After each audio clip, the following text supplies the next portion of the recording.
love it, the underdogs on top. And I'm gon' shine, homie, until my heart stop. Go ahead, envy me. I'm Raps MVP, and I ain't going nowhere, so you can the underdogs on top. The underdogs on top. Go ahead, envy me. The underdogs on top. And I ain't going nowhere, so you can get to know me. Rockin' like the Rockin' like the 6 on top.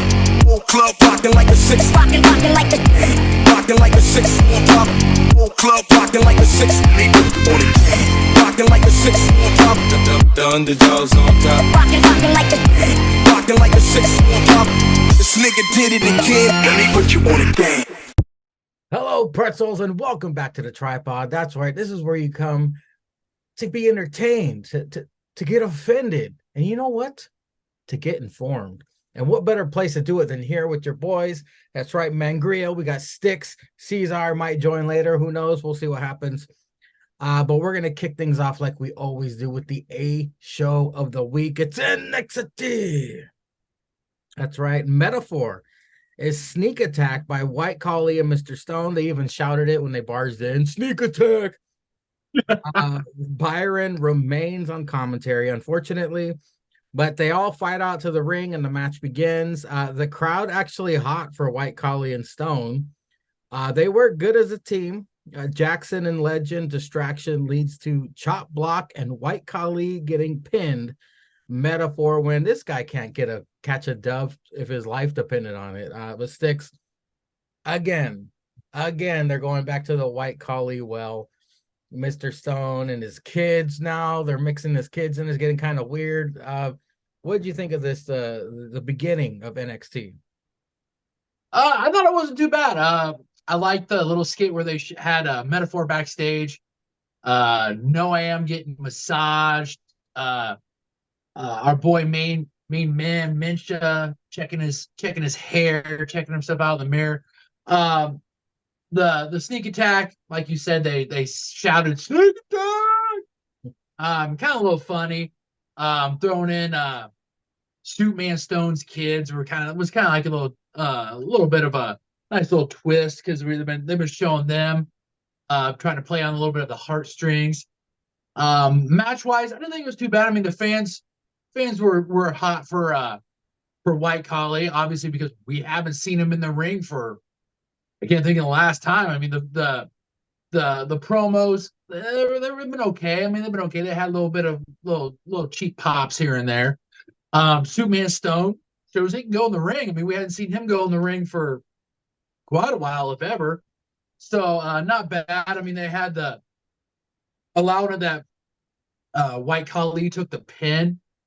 Wasn't a bad thing. I mean, you would have thought Suitman would have took the pin, but having White Collie take it, we had the fuck shit outside the ring with Miss Jackson and Lash, so that allows them to kind of have a little bit of a cop out to why they lost. But all in all, not bad opening. I mean, it wasn't a banger, but I mean, it was something different. So not terrible opening for NXT.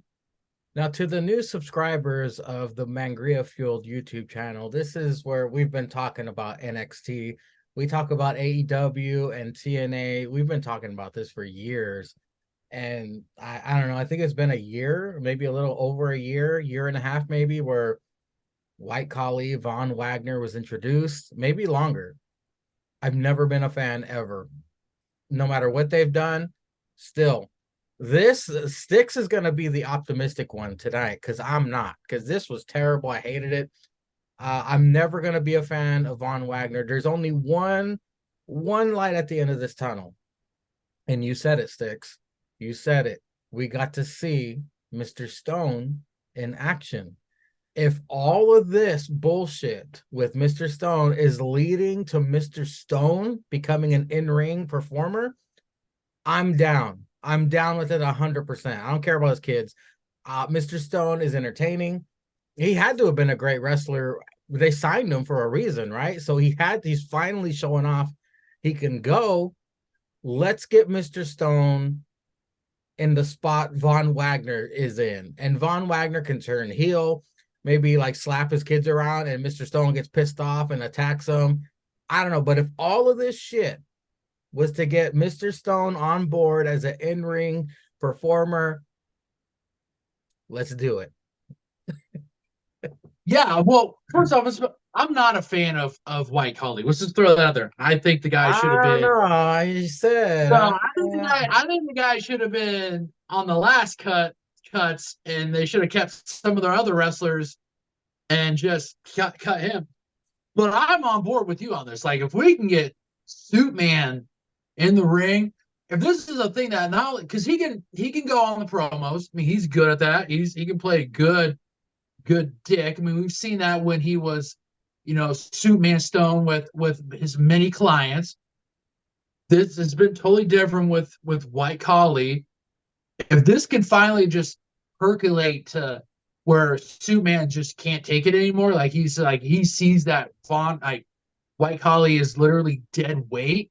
If we can get it so that we get White Collie at least onto level up, this will be a big fat dub for us and for fans everywhere. Because I mean, White Collie's just been treading water. For some reason, he hasn't sunk at the bottom of level up ocean. But I mean, if this is the beginning of that, let's go. I'm on board for it. Nah, Sticks, not level up. We need to get Von Wagner on Rampage. Well, you be careful because he might end up main eventing Dynamite or Collision in like 5 to 6 months. So be careful what you wish for. You know what? I hope so because I barely watch AEW as it is. But moving on. Chase U. My school is back in session. Thanks to JC motherfucking Jane. Rizzo shows up. JC gives her a payment. I guess the family is the true hero of Chase U. The plot thickens here, Sticks. What was that all about? And has that been known that fucking JC's been collaborating with the family here? Is it the families? They're the real reason why Chase U is still in session? Well, we kind of saw something here. What was about a month or two ago when Tony D and Stacks approached Andre Chase and kind of said something about it. And I think that's when the wheels started turning with JC and allowed her to kick in the gear, money-making schemes and stuff like that. So I think we saw it a while back here, but I mean, there's been so much stuff going on with Tony D, the family, and Andre Chase with new recruits, with Thea Hale going out trying to doing her college experiments with other people and other things. So I think it kind of got just put in the background, but I mean, it does surprise me. And like you said, really, the family should be hyping this up more. Like they should be the ones that should be like, hey, we saved Chase U. Like we're the ones that kept Chase U afloat on stuff. They need to shine more light on that. They need to actually be hyping this up more themselves. Like I think that would be something they could do. If they go heel, that should be something to do. Like if there's like a drastic heel turn when they face either Riley and Duke or Andre and Duke, I like to see that. I think they should be doing that more. Now, see, Sticks, if this was TVMA, like let's hypothetically think this is on Netflix all of a sudden. It's TVMA. What I would have did is I would have had JC Jane again. She's intermingling with Chase U. Mandy Rose is still employed in NXT. JC Jane is brainstorming, how could I save Chase U? So, she's having lunch or whatever with Mandy. This is like a cutscene. And Mandy, she starts bragging about, oh yeah, I started my OnlyFans. I became a millionaire in a day. And JC can go, Well, JC can start a Chase U OnlyFans. Ha-ha! You're talking like Toxic A would have anything to do with Chase U. Like when Mandy was there, Toxic A was in its own stratosphere. Like Chase U would be like somewhere like below them. Like they wouldn't even acknowledge him. So we're just even acknowledging that they would even know that they were a blip on the radar.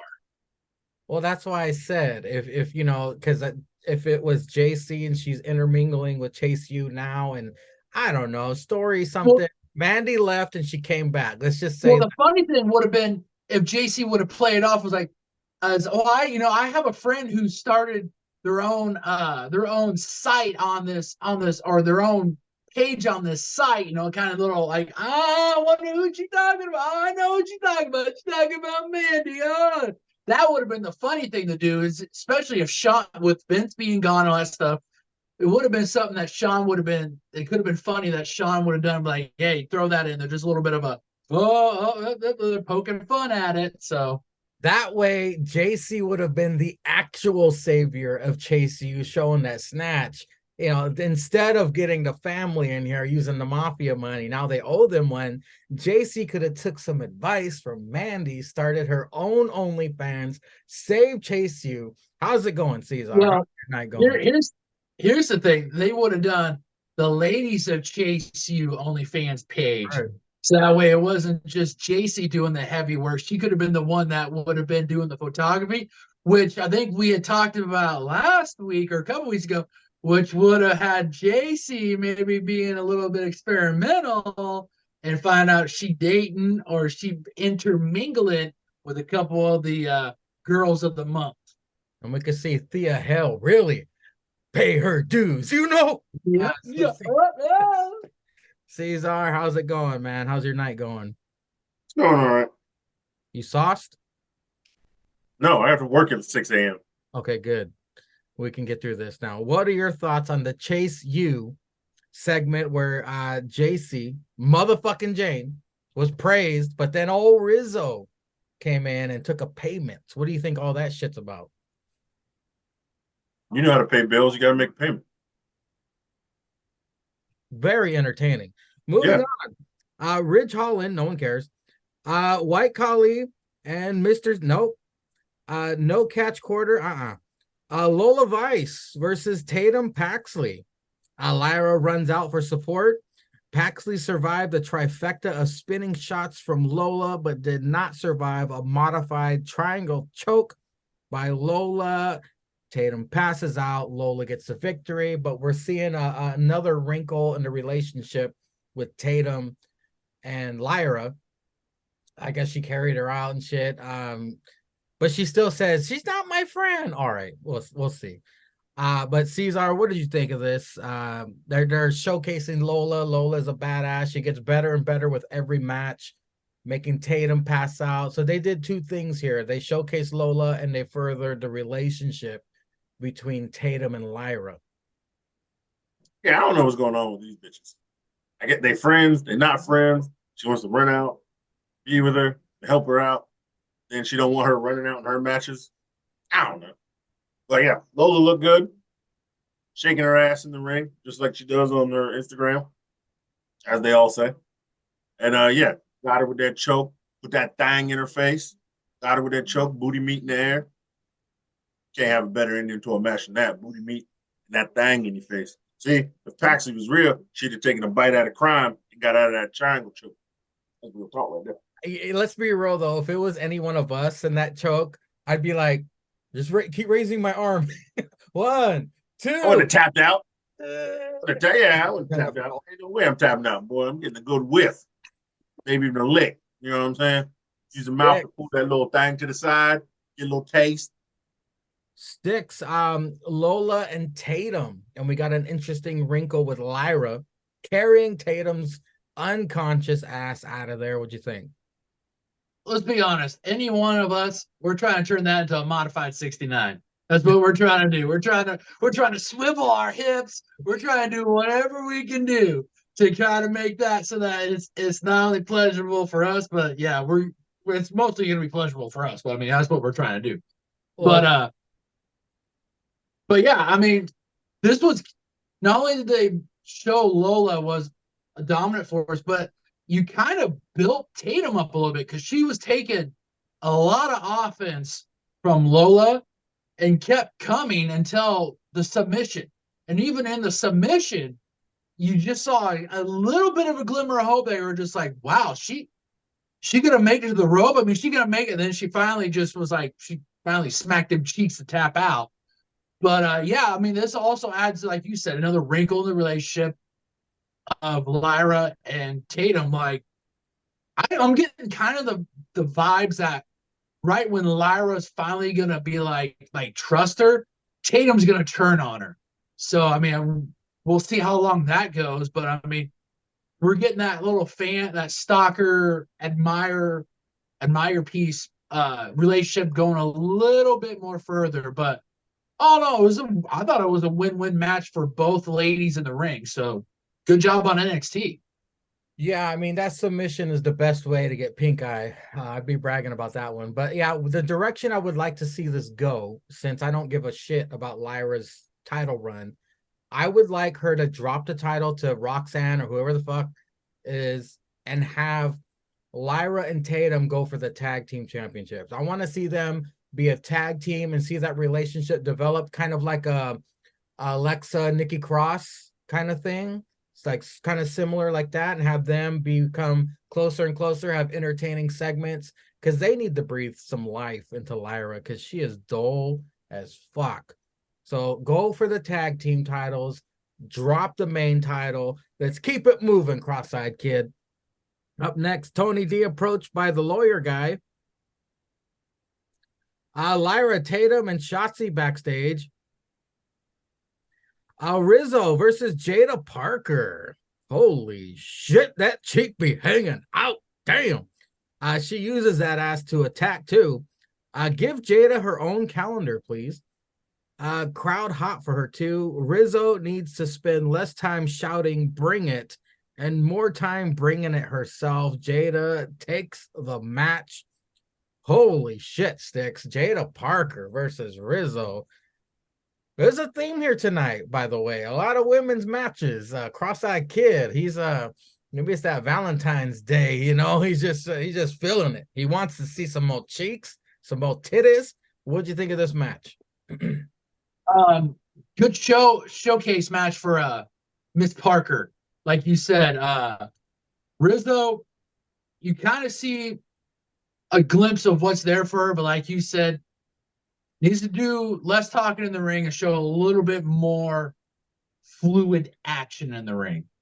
But all in all, great showcase for Miss Parker. Shows that she can be a competent singles wrestler for OTM, which she's going to be the only bright spot on OTM.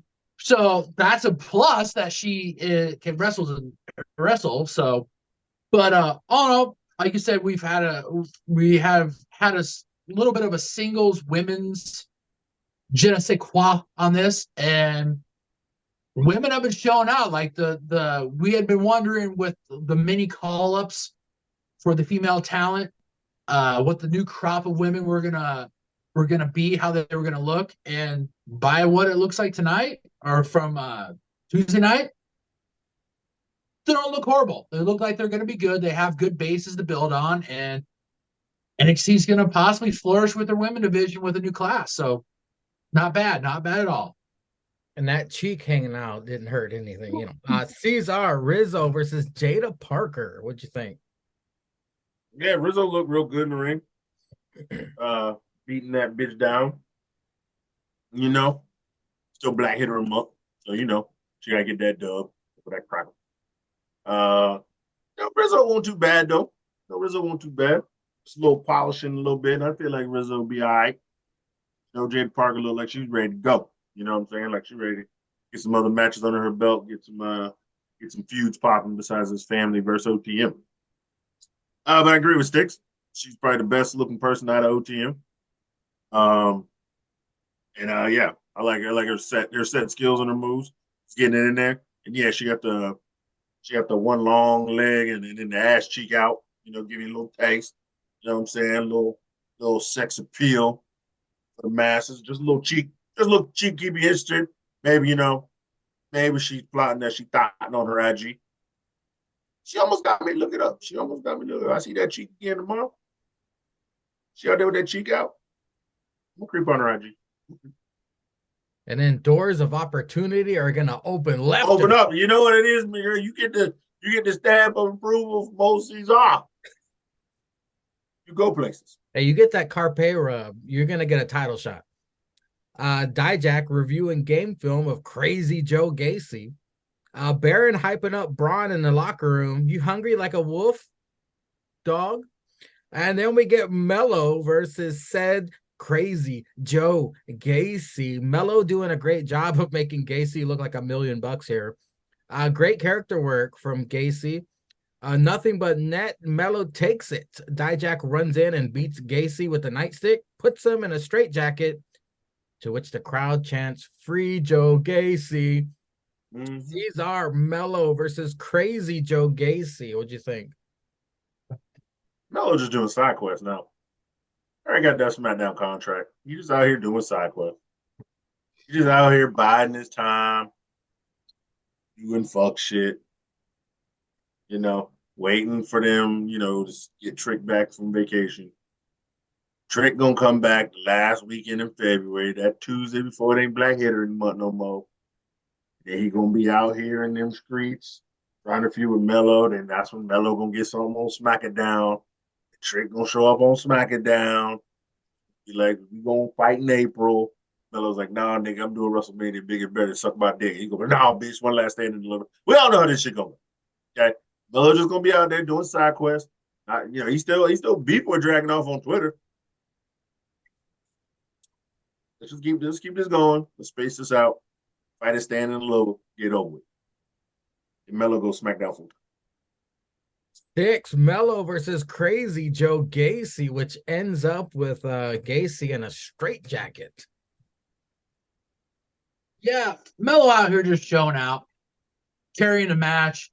Like you said, Gacy showing great character work. But Mello out here, reveling in his villain era, looking good.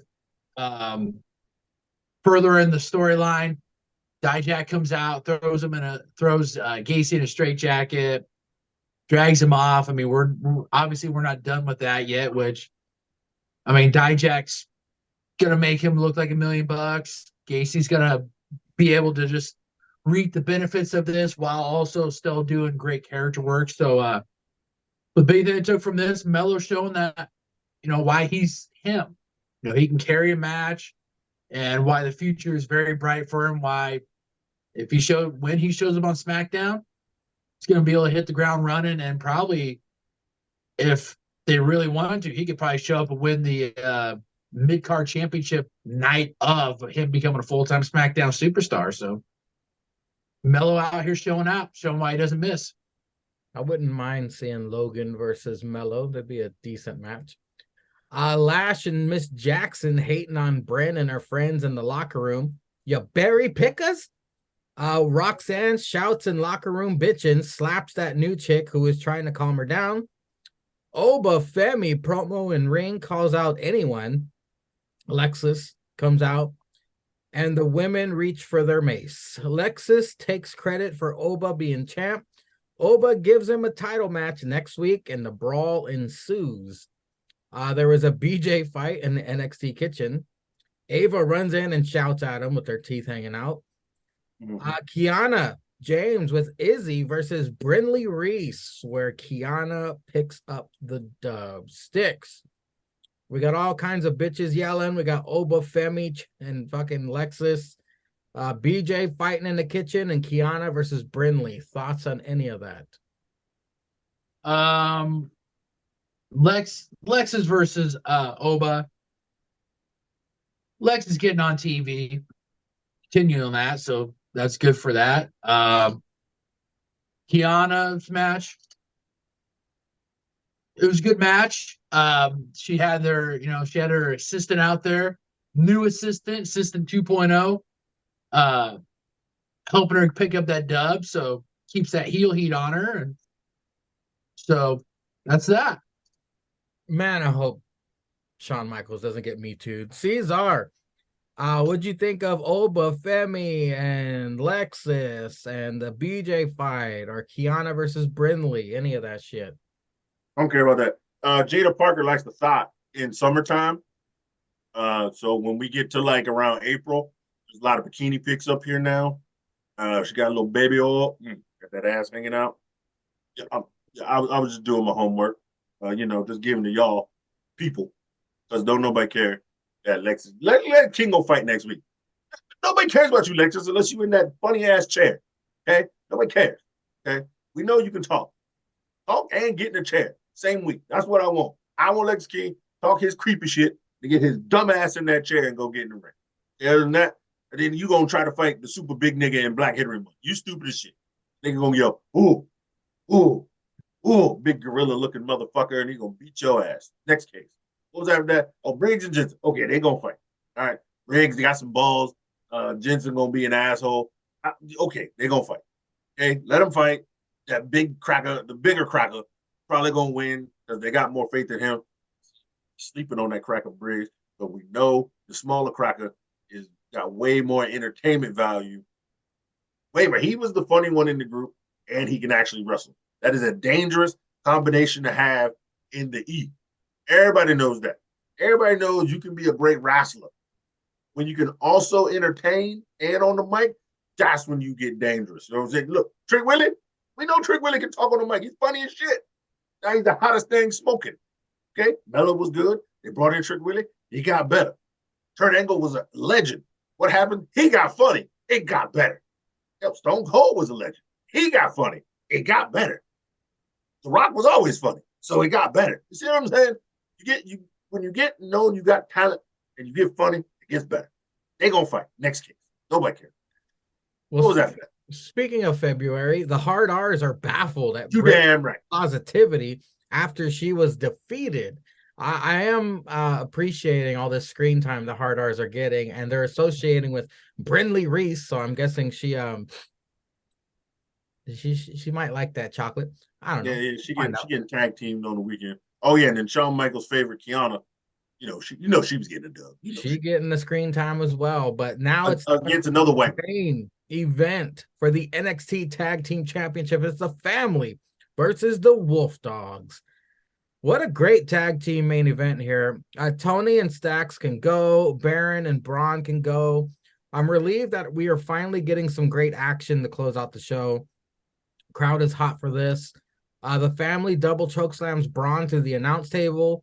End of days to Stacks. Stacks then speared in half. Wolf Dogs win it.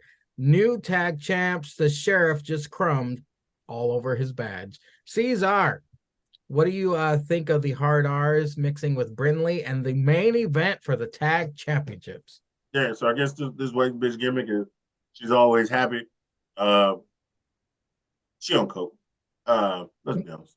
So no, I mean you can't be that happy and that up all the time unless you're on antidepressants and that white girl, okay, that Miley Cyrus, okay, that she puts the snow in her snow bunny nose. That's what I'm talking about. Okay, that bitch is always up and she's always happy. Like if she gets hit with a finisher, she should just pull out some keys and take a little bump and then be able to kick out at one. I mean that would be great. I'd be like, God, this bitch in the ring, HBK on his back, he in his bag. But shit don't work like that. That's how I would do it.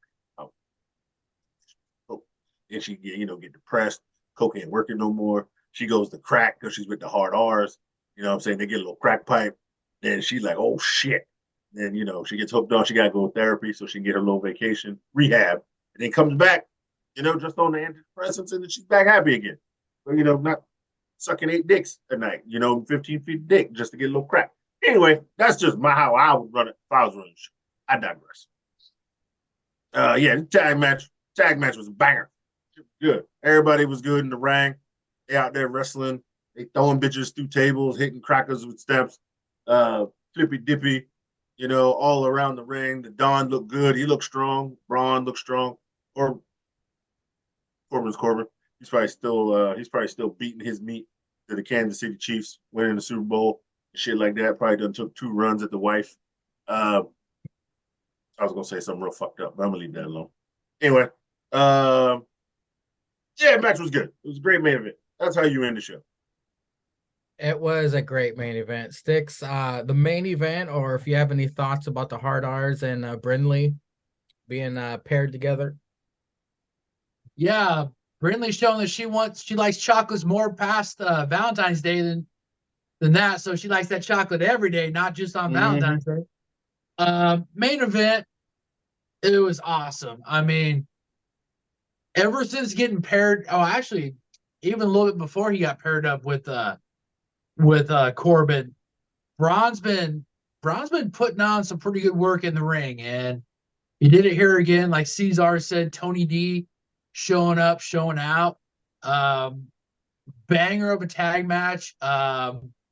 Leaves you with some questions now going forward with Wolf Dogs. Like Braun's been flirting with main roster call up. Either is he gonna sign with SmackDown? Is he gonna sign with Raw? So I mean, you got that, but now he's a tag team champion. I mean, now we kind of got there's gonna be a little bit of a rift between these two. Like, Corbin's probably gonna want to have a long run with him. Like he's probably gonna tell Braun, we can hold these championships for a long time.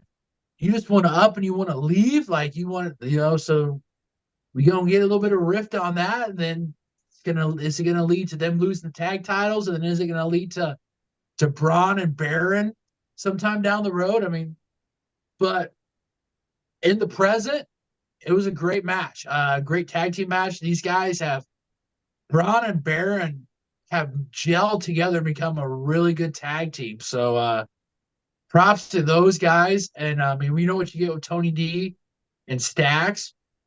NXT was cooking in the main event, so great way to end the show.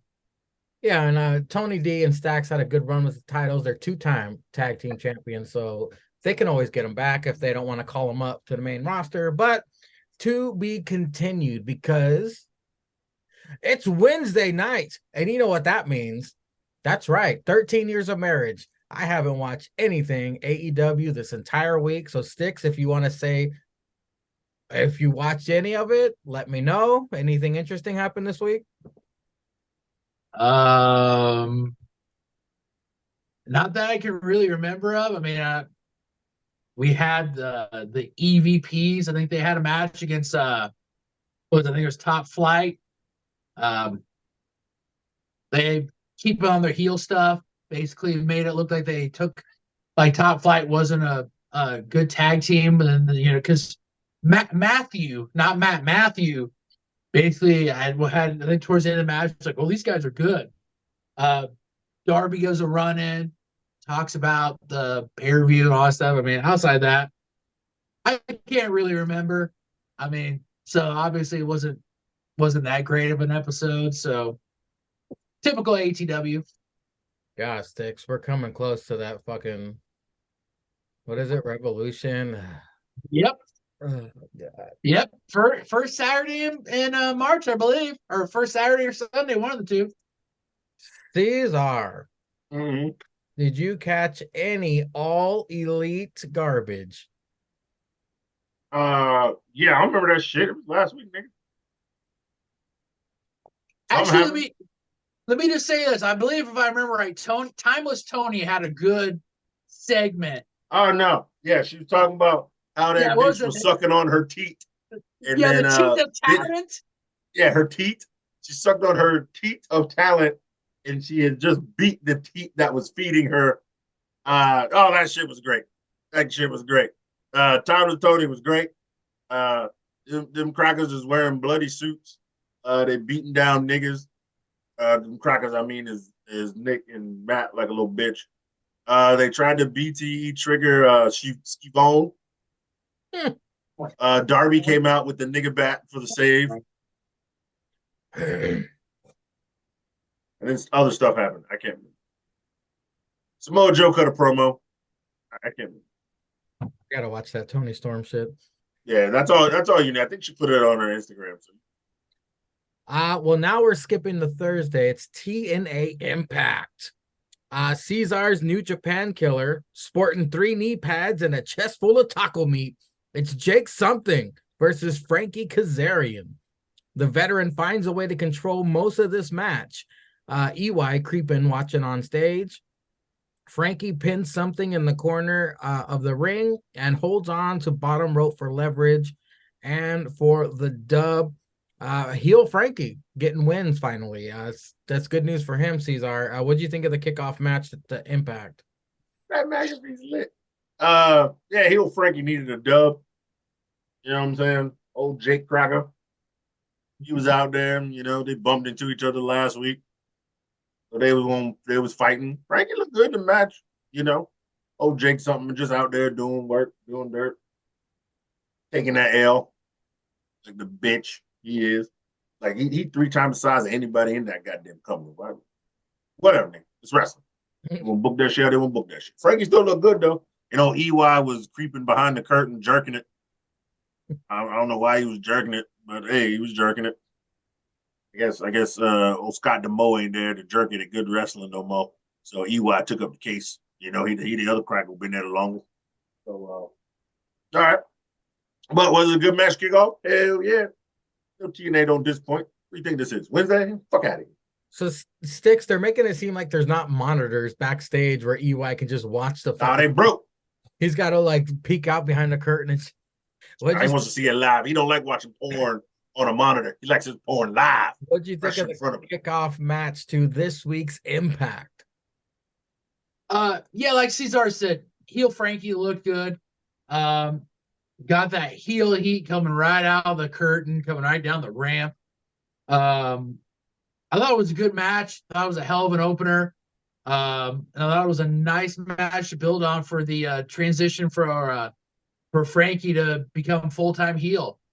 Great match. Grabbing the rope to get that pin. Good. I mean, obviously, I think this isn't the end that we're going to have between Jake and Frankie, but I think Frankie did a hell of a job playing a heel and got the dub by any means that, I mean, I think he even said by any means necessary. A lot of wrestlers, a lot of these baby faces, these young wet behind the ears wrestlers, they forget that. You got to pick up dubs by any means necessary. And sometimes you got to have a veteran come along and remind you that. So Frankie just reminded Jake something and everybody backstage. Hey, not here to make friends. What is it? What is the fine? Not here to make friends, here to make money. Frankie showed it by picking up a dub. So heck of a good opening match for TNA. My favorite part about the Frankie Kazarian story is he escaped the quicksand that was ATW. Savannah Evans with Transformer Shaw versus Jordan Grace. Grace wins with the Muscle Buster. Tranny Jones attacks both women with the Big X. Not Kinsey interviews Ash by Elegance. Nope. 45-year-old virgin does the interviewing. Ash says she will debut in ring next week. Alan Angels interviews Simon Gotch on the sound check. Talk shit about Josh Alexander. Josh barges in. Brawl ensues. So Sticks, we got Savannah versus Jordan. Ash debuts next week. And the sound check. What'd you think? Jordan and Savannah. This was the one match where actually, like, Jordan looked like the smaller wrestler. Like, she was going to get out muscle because it showed it for a little bit there in the beginning and stuff like that. But, Jordan going to pick up that dub before the match, before No Surrender coming up, get a little bit of momentum going forward. And Optimus Trans basically tearing apart the Chantourage. She turned on the gay here last week. Now she turned on Savannah. So, I mean, that might come back and bite her in the tranny tukush. So, and then backstage, we had Ash by Elegance. I don't mind her having her own, like, hype man. Like, I thought it was kind of neat. I mean, it was something different to have with her. I mean, this guy's gonna obviously be attached to her. I thought the back and forth wasn't bad. We'll see how Ash does in the ring next week. I'm assuming she's not gonna sink. I mean, she should tread water. I mean, she was in WWE for quite a while, so I mean, should be able to shine somewhat in TNA. And sound check with Simon and Alan. I'm actually looking forward to Simon Gotch versus Josh Alexander. Like, it's been a hot minute since I've seen Simon Gotch, and in a wrestling ring that would be on TV that I didn't have to scour the internet for. So, and I like it that he brought up the history between him and Josh, how he had that match with Josh that got him his contract for TNA. I like that there's that backstory of that going into this match and into this with Josh. So all in all, I really like the sound check segment of the show with out of all these three that we've just talked about. My only gripe with that is that they're rushing to the pay-per-view match so quick. Like, because last week is when Simon jumped off the crowd and attacked him. And yeah, he gave us a history lesson, but we're going right into the fucking pay-per-view match. Like, Well, I mean, there's going to be, I think there's one more impact, like TNA Impact before No Surrender. So if they really kind of want to do like a climax building to it, you could do it then. But yeah, I agree with you on that. I mean, it's just such short time. Like, you should have did it right after the January pay-per-view. Like that Thursday afterwards when you should have started the slow build to this. I do appreciate them giving something for Josh to do besides go after the title, though. Cesar Savannah versus Jordan. Ash debuts next week in the ring, and then the sound check with Simon Gotch. What do you think? Yeah, well, that bitch Savannah, she was looking good. She was picking up and slamming down old Jordan Grace. But you know what time it is. We know Jordan Grace ain't gonna even be a threat of losing that title no time soon, and not even to Optimus Slime. So what was next? Up next, Ash announces she's going to debut next week in the ring. Yeah. Old cracker gonna kick. I want to know if we can say not Kenzie, because Kenzie got fired. This bitch is in NXT right now. I'm just saying not Kenzie for every. Okay, all right. So not even in AEW, I'm gonna say not Kenzie. I don't know if you need to disrespect Renee. That's true. If we ever talked about Collision and shit again, then you can say not Kenzie, because Renee don't work on that. But I guess old not Kenzie, but not really Kenzie, because Kenzie got fired, not Kenzie. That's a long name. Yeah. Well, look, shit, what it is. Old Cracker Man kicked her out the way. Talking about Ash by Elegance, talking about she gonna fight in the ring. All right, we're getting in the ring, bitch. I don't care. All right, you just walk around in dresses you renting, or you paid for in your closet. Get your dumb ass in the ring. That's all I care. It's about TNA. Don't really need to do this backstage shit. Get your dumb ass in the ring. That's what we about. Over here. About the wrestling. Okay, get your ass in the ring. And then after that was them crackers sitting on some fucking crackers was in the doctor's office. If this is AEW, because they just treat niggas on soundstage, equipment and shit like that. Nigga had a broken back sitting on a soundstage equipment by the I will never forget that trash ass segment a day in my life. Okay, a goddamn day in my life. Anyway, yeah, he was talking about how he fought old Joshy Boy back in the day, and before he got his contract. And yeah, it is a quick build, but it's not really, because like you said, it would literally be a 3-week build. It's just that they're not doing long segments with each other. So we know who Josh is, and we know we got to fill time before we get to, I guess, Josh and Moose, if he's going to get back in that title hunt picture. So yeah, you just attack him, then Simon Gotch explains himself, and then Josh attacks him. So yeah, they got to do something here Thursday, because the No Surrender is Friday. Yeah. So we're probably gonna have a promo in the ring, a contract stipulation, or Santino bring his Mexican ass. I don't know, bring his ignorant ass out into the ring. So yeah, we're gonna have to get something Thursday to say they're gonna fight on Friday. So yeah, I'm fine with that. Yeah, to just not spending time with each other, which I think is good. Yeah, you could have had a longer build, but I mean, I really don't see it as a bad thing. Like, yeah, he attacked him, so Josh is going to want to attack him back at a point, and then it's going to end up with them having a match in the ring. And if their match in the ring is anything like the match they had, it's going to be a great match. Well, speaking of great matches, the most anticipated match we were all waiting for was round 2 between the GYV and the ABC. Of course, Ace Austin with a banged up wing going in thanks to the GYV. Target definitely acquired. Ace's arm not getting any better here.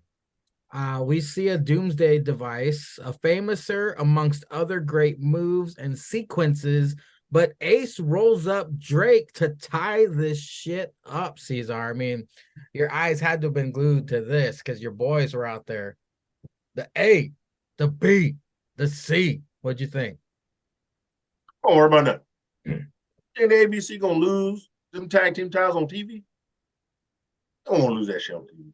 It's still Black History Month, and they are still the only tag team in the world trying to promote, the beautifulness of no racism.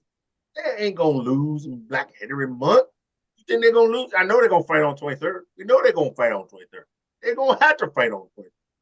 It's gonna be that match. That match gonna be a good match. They've been cooking, right? But they've been cooking simple shit. Salads, real cheeses, oodles and noodles. But on Saturday, them niggas cooking a 5-course meal. We gonna be eating good. Oh, that Friday.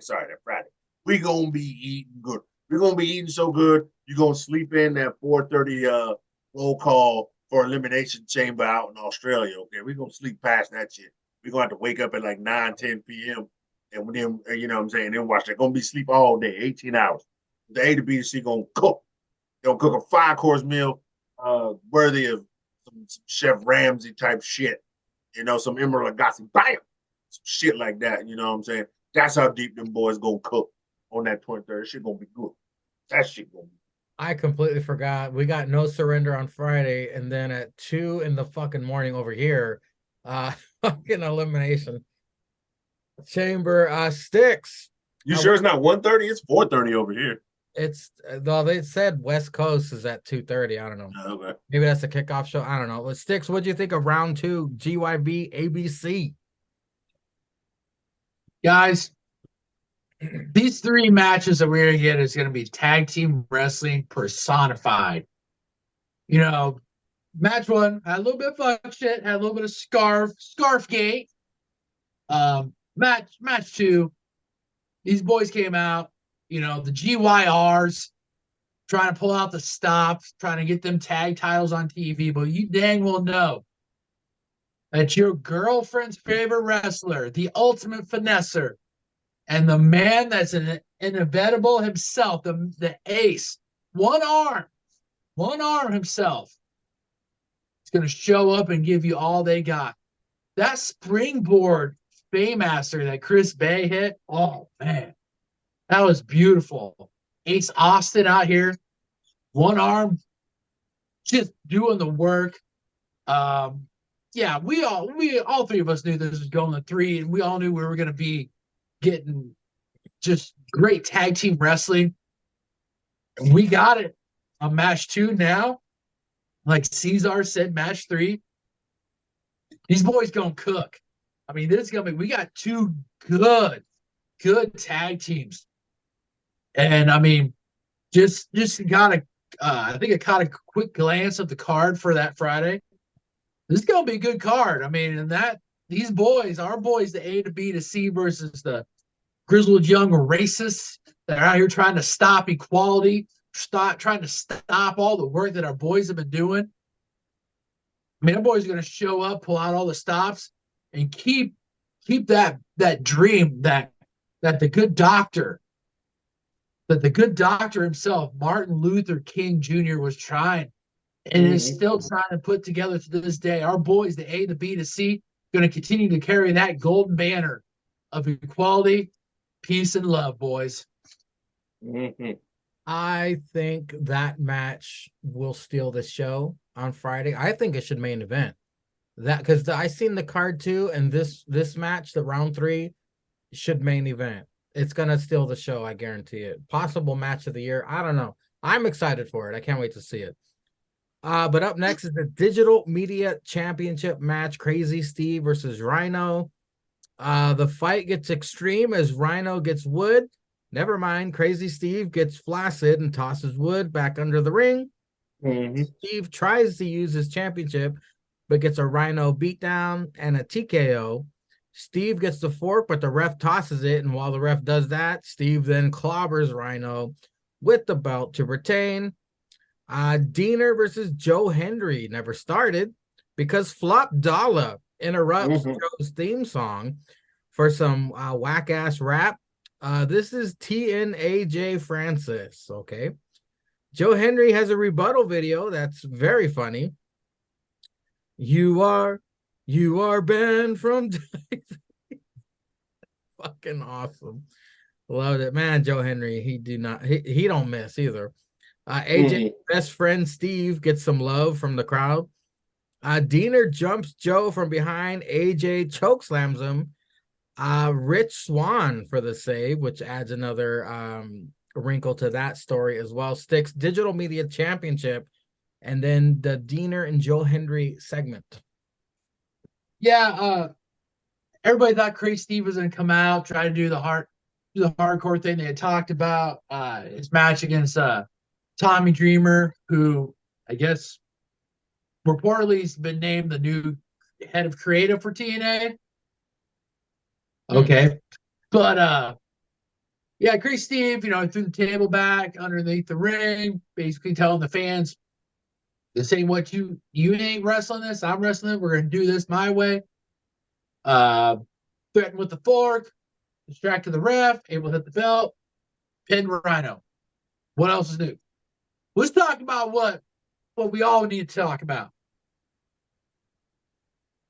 Joe Hendry coming out with a remix to AJ Styles' TNA song. The video, AJ Friends, Flop Dollar didn't think Joe Hendry was going to have something in the chamber. You think Joe Hendry plays fucking checkers? Joe Hendry plays chess. He knew Flop Dollar was going to come out, give a fucking $2 rap. And he didn't think Joe Hendry wasn't going to have a rebuttal? Some trash, too. Flop Dollar, do you watch TNA? Have you not seen Joe Hendry's body of work? Have you not seen this, Flop Dollar? Nah, he don't watch it. Come on, man. The only good thing out of this for you, Flop Dollar, that happened was that your boy Steve is now becoming a household name. Joe Hendry out here just producing platinum hits. And I mean, this was great. I mean, Joe Hendry, we hadn't seen Joe Hendry, kind of hadn't been really on TV, hadn't really been doing anything really big. But he tell you what, you call him up, you need him to pinch hit the bottom of the ninth to get you a run, to get that dub. And guess what? All you got to do is say his name, and he will give you a platinum hit. Joe Hendry, once again, hitting it out of the ballpark. I loved it, and I loved it even more that he used a former TNA star's entrance song and was able to twist it and just remix it into something that's now a #1 hit once again that Joe Hendry had. Great segment by Joe. So this is the second video that Joe Hendry has made of Flop Dollar, and my favorite part, I mean, it makes me laugh every time when he throws the dummy against the rope. Yeah. It's caught on the top. That is the funniest fucking shit ever, man. Cesar, we had Crazy Steve versus Rhino, and then the Joe Hendry Flop Dollar segment. I don't give a shit about Crazy Steve. All right. So, oh, good God, some fuckery on Raw. Sorry. Nobody cares about Crazy Steve. Nobody cares. But you damn right. This cracker Joe Hendry, Flop Dollar. Come on, son. Flop Dollar and Joe Hendry, as of right now, is pure entertainment. Okay? Whether he was them crackers last week, clapping. That's what you do, Joe Hendry. You know what I'm saying? Then in the ring, Flop Dollar gonna come out with some trash ass shit. You know what I'm saying? He got shitty writing and shitty music. Then Joe Hendry gonna hit a remix of all time like he did in the 90s. Take that. Hit that remix. Oh, that shit was good. Yeah, that damn dummy gets me every time too. That damn dummy cooks. Man, he's always got that piece of shit in there doing fuckery. And then yeah, Rich Swann gonna bring his black ass out. I didn't even know this nigga was still employed there. Okay. You know, it shocked me. Okay. I thought after that little tag team matchup tournament, thought the nigga quit or got fired. Hey, you know, Rich Swann's back on TV. Good for you, Blackie. Got yourself a job. So he back. You know, we gonna get some nigga on nigga. You know what I'm saying? They watching Master Michaels. They watching Master. We gonna get some nigga on nigga. You know what I'm saying? We gonna get old Blackie versus old Flop. They gonna get in the ring and nigga it out. You know, then go get 3-piece and a biscuit. You know, maybe a little mac and cheese, little mashed potatoes. You know what I'm saying? No matter where they filming at. You know, where they filming at? Where No Surrender gonna be? Cause I'm gonna look this shit up. But this shit better not be in no South State. Well, this shit in Atlanta, boy, them niggas gonna get niggered out after that match, bro. They gonna get a family piece, you know, 3 sides, little mash, little coleslaw, green beans, yeah, little mashed potatoes with the gravy. You know what I'm saying? They'll get a little side box full of biscuits. Where does No Surrender trash? No Surrender TNA place. Let me see this shit. We're gonna start off at Popeyes and end at Waffle House, boys. You damn right, man. You know they gotta go to the house. You know they gotta go to the house. The hell's the Alero Center? The fuck is this place at? New Orleans? Shit. Nigga, beignets on deck. Po' boys on deck. Chicken on deck. These niggas go to New Orleans. They're gonna be fatter than Zion Williamson after that match. Them niggas gonna burn 85 calories. 85 calories in that match. They're gonna be 1,000 on the way out. Them niggas gonna be best friends. And that's gonna be the blackest after match meal, nigga, of all time. The Hennessy and the Hurricanes gonna be flowing.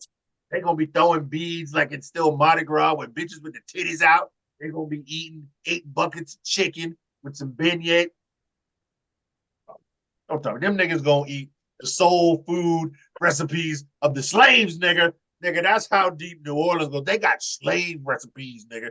Okay, they're like encased in glass. Like you got to take a picture of that shit, keep it in your phone under lock and key. Them shits are under a safe, under the Underground Railroad, underneath New Orleans, underneath the dog and horse shit on the streets.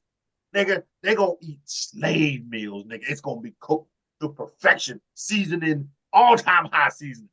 Nigga, Flop Dollar fat ass might have a heart attack just sniffing a beignet because he think it's Coke on the top of his powder sugar, nigga. That shit gonna be real. You gonna put them niggas to see those recipes. You gotta know a man that knows a man that knows a man that knows a member of the coalition to be able to get it. Damn right. I'll tell you one thing. Tell you one motherfucking thing. When them niggas win them tag titles, that boy Ace gonna be eating good. He gonna get on TikTok. He gonna be able to see color for the first time. He gonna be like, seasonings and food, not bland ass food that I've been used to. Just seasonings. He gonna be like, my brother, these ain't regular seasonings. You've been to my house, you know how I cook. Jesus cooked from the slaves, nigga. He's like the slaves that these crackers George Washington brought over here. You know, they almost died getting over there. This is the slaves like when we saw Black Panther. That nigga said, just dump me in the ocean like my ancestors. That kind of cooking. That man's gonna be transported. Okay? That shoulder gonna be like crack, crack, crack, right back in place. They gonna need that black ass tape. That shit gonna be good. Them seasoning, they gonna be. Boy, I'm telling you, that cracker gonna see color. It's gonna be him. Shit. Since they're down in New Orleans, that shoulder is gonna have fucking vibranium in it, man. Yeah, he's damn right. He might get LeBron might show up, give him a little vibranium. You know what I'm saying? That's why his ass been playing for 21 years. I'm telling you, Naomi gonna get a 1-day contract back to TNA just to go to No Surrender and eat that slave cooking. She's gonna be like, give a fuck if I gotta be in Perth tomorrow. Nigga, we eat slave food. I'm going back on one. She gonna get a 1-day contract, beat somebody's cracker ass, go meet up with the Blackies, at the slave shop underneath the city. Damn, the cooking gonna be so fire. Be so fire. Other than that, Cesar has no thoughts on the subject. Up next, Killer Kelly with Masha versus Danny Luna with Threat. Welcome to the butt meat buffet, gentlemen. We get some Masha shenanigans. Danny wins, but MK Ultra attack post-match, and Decay comes in for the save. And then the main event sees TNA champion Moose versus Kushida. Everybody's banned from ringside. You gotta love, no matter how big you are, Kushida is relentless at attacking the arm of his opponents. Moose is tossing and dominating most of this match, though, just fucking throwing him around. Kushida is so resilient and fast, able to get back in it. He hit a code red that looked like 3, but then the ref remembered it's February. Moose spears and retains. The system continues attack post-match, but Shelley and Knight for the save. Cesar, we had Killer Kelly versus Danny Luna, and then Moose versus Kushida. Yeah, woman's match once again, really, really good. She in there, she doing the thug thizzle. Really good match. And then we got a little fuckery coming in at the end, little jumpity jump, and then MK Ultra come out for a little safety save. Ain't nothing wrong with it. We're gonna push the story there. They're gonna set some probably might set some up. At No Surrender with them, get something cooking. I ain't gonna be mad at that. It's always gonna be a good ass match for them ladies involved. And you know my man, Kushida, he out there fighting Moose. You know Moose gonna be at the slave cookout. He gonna go to the spot after No Surrender as well. I don't know if Knight gonna be able to do anything. He might. He can go. It's up to me. I don't want to, but he can go. He do something in No Surrender. He can go. I will tell you. I'm gonna call the coalition here. I'm gonna get Kushida a 1-day pass to the slave cookout after No Surrender because that's my man. That's my man's. Shit, Moose, you fought him. Get that nigga a 1-day pass. Country bitch. 1-day pass down there. I'm still call for him. Kushida deserves to get himself 1-day pass down to the cookout. If Naomi does go, she's got to bring Jay or Jimmy. She's got to bring Jimmy with her just to show him. Just bring Jimmy. Jimmy Black.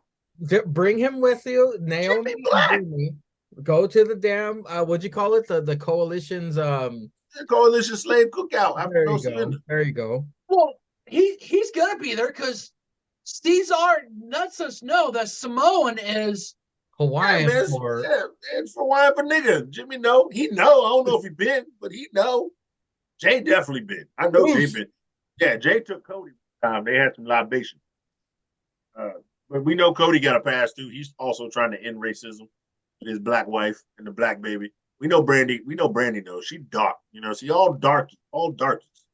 We know. But sometimes we can't let the light skins get in there too much. They be light skinning it up. You know what I'm saying? They probably been eating in White Houses. Don't know nothing about no real slave season. That's just us with the coalition. That's our stuff to do. There's always a civil war between the light skins and the black skins at the coalition.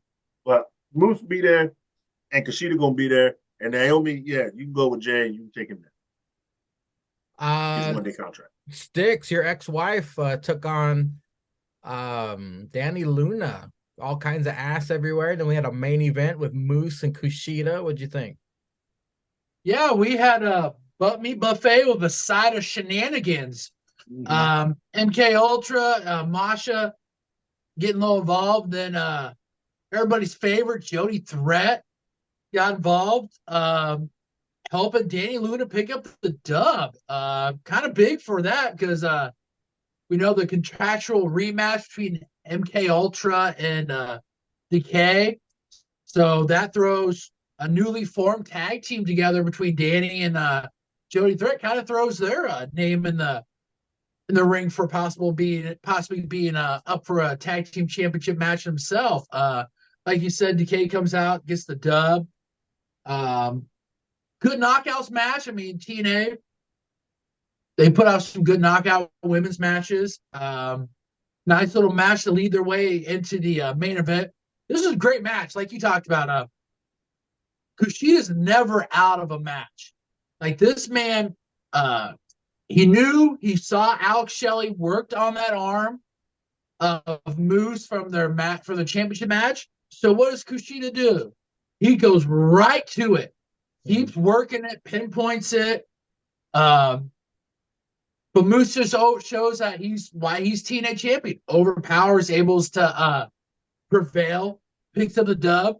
Then afterwards, him and the system start beating up on Kushida. Shelley and Knight show up a little bit late, but still able to show up nonetheless to help out Kushida from getting beat down even more, and just allows us to get a little bit more momentum going into No Surrender.